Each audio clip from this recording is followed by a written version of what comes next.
Buenas tardes, mi nombre es Nancy de Siga Zapata, soy estudiante de la Universidad Virtual del Estado de Guanajuato de la licenciatura en Derecho. En esta ocasión voy a presentar el reto número 5 de la materia de Derechos Humanos en el ámbito internacional, a cargo de la profesora Diana Orcasitas.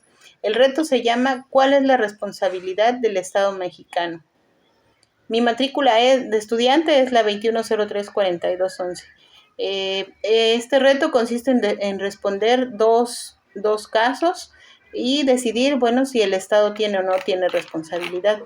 Daré lectura al primer caso que dice: Ana se encontraba pacíficamente repartiendo panfletos a las personas que se manifestaban en la plaza de armas de su ciudad.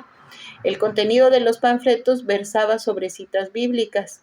Al enterarse de lo que hacía Ana, un policía decidió arrebatarle los panfletos y detenerla, argumentando que no era lugar para repartir ese tipo de información, pues alteraba el orden. Ana permaneció encerrada e incomunicada dentro de una patrulla durante 3 horas, hasta que la manifestación concluyó.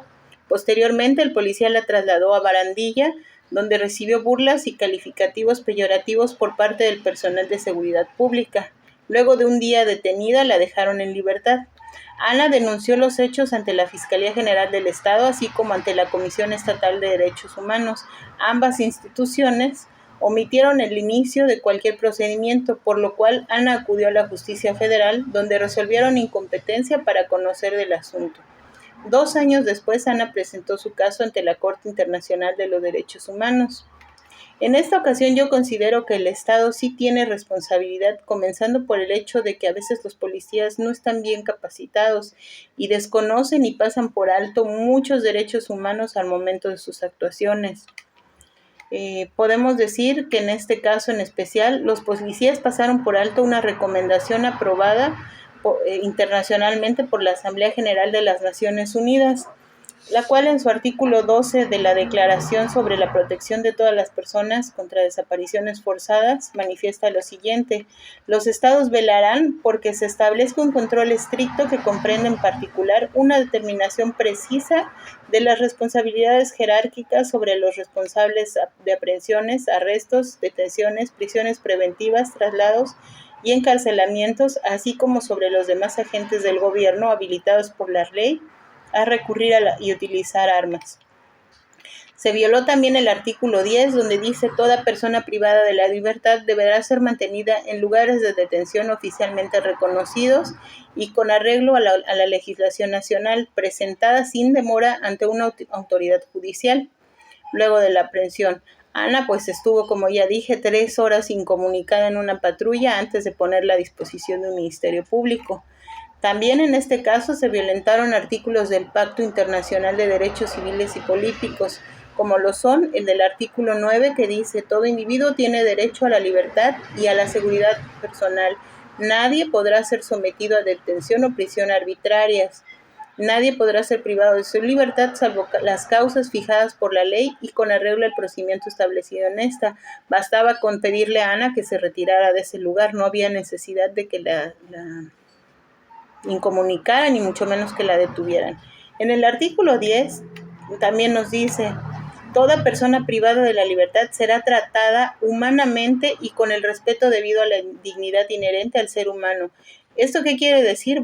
Que los policías violentaron ese derecho al hacer comentarios peyorativos hacia Ana, violentaron el derecho de tenerla incomunicada en un lugar donde no tenía acceso a ninguna información, a ningún medio de comunicación para decir que ella estaba detenida.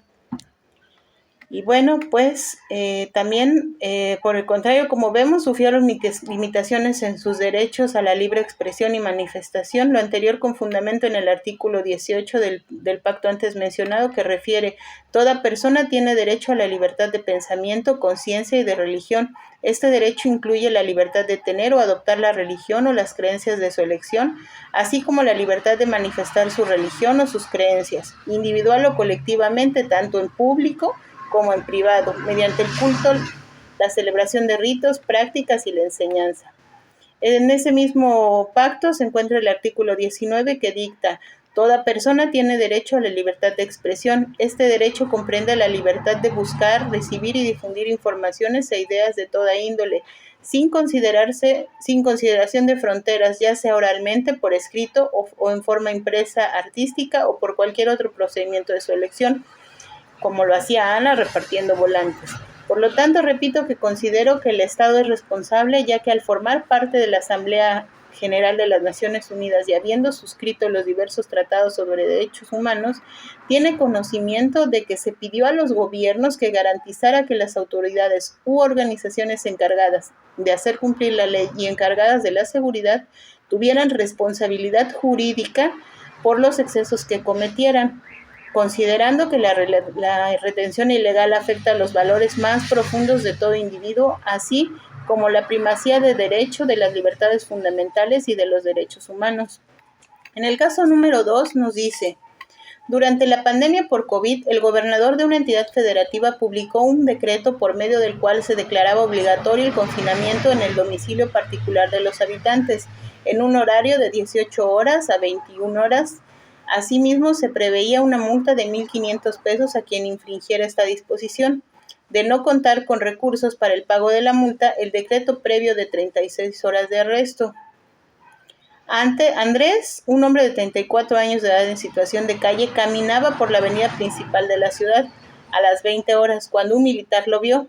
Lo detuvo y presentó a la Secretaría de Seguridad Pública, donde le fue exigido el pago de la multa. Andrés argumentó no tener casa, habitación, familia ni dinero para pagar la multa.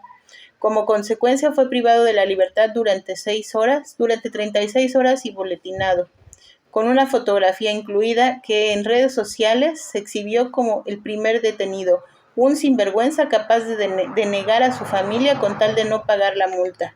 Derivado de lo anterior, fue localizado por una asociación civil, a través de la cual se planteó su caso en jurisdicción militar y ordinaria, hasta ponerse en conocimiento de la Corte Internacional de Derechos Humanos.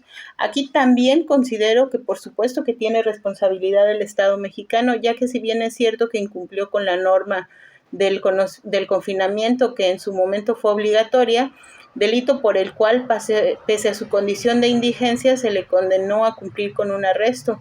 Los militares violaron sus derechos por haberlo exhibido en redes sociales y deshonrarlo públicamente. Esto con fundamento en la Declaración de los Derechos Humanos, que en su artículo número 5 a la letra dice: toda persona tiene derecho a que se respete su integridad física, psíquica y moral. Nadie debe de ser sometido a torturas ni a penas o tratos crueles, inhumanos o degradantes. Toda persona privada de la libertad será tratada con respeto debido a la dignidad inherente del ser humano. En el artículo 12 también refiere: nadie será objeto de injerencias arbitrarias en su vida privada, su familia, su domicilio, su correspondencia, ni de ataques a su honra o su reputación. Como ya mencioné en el caso anterior, nuestro país ha reconocido la competencia de la Corte Penal Internacional y de la Corte Interamericana de Derechos Humanos, órganos que en el plano universal regional respectivamente conocen y resuelven de los casos contenciosos que se someten a su análisis, por lo que fue correcta la actuación de la asociación civil que asesoró al señor Andrés. Para concluir, quiero mencionar que la proclamación de la Declaración y los tratados en materia de los derechos humanos surgen como un ideal común por el que todos los pueblos y las naciones deben esforzarse a fin de que tanto individuos como las naciones, inspirándose constantemente en ellos, promuevan mediante la enseñanza y la educación el respeto a estos derechos y libertades, asegurando por medidas progresivas de carácter nacional e internacional su reconocimiento y su aplicación universal, y efectivando entre los pueblos de los Estados miembros como entre los de los territorios colocados para su jurisdicción. Lo anterior, como lo reseña la Declaración de los Derechos Humanos en su artículo 28. Toda persona tiene derecho a que se establezca un orden social e internacional en el que los derechos y las libertades proclamados en esta declaración se hagan plenamente efectivo. Vale la pena mencionar la Convención de Viena, que incluye normas que, con base en el principio pacta sunt servanda, de acuerdo con el cual todo tratado en vigor obliga a las partes y debe ser cumplido por ellas de buena fe. Gracias.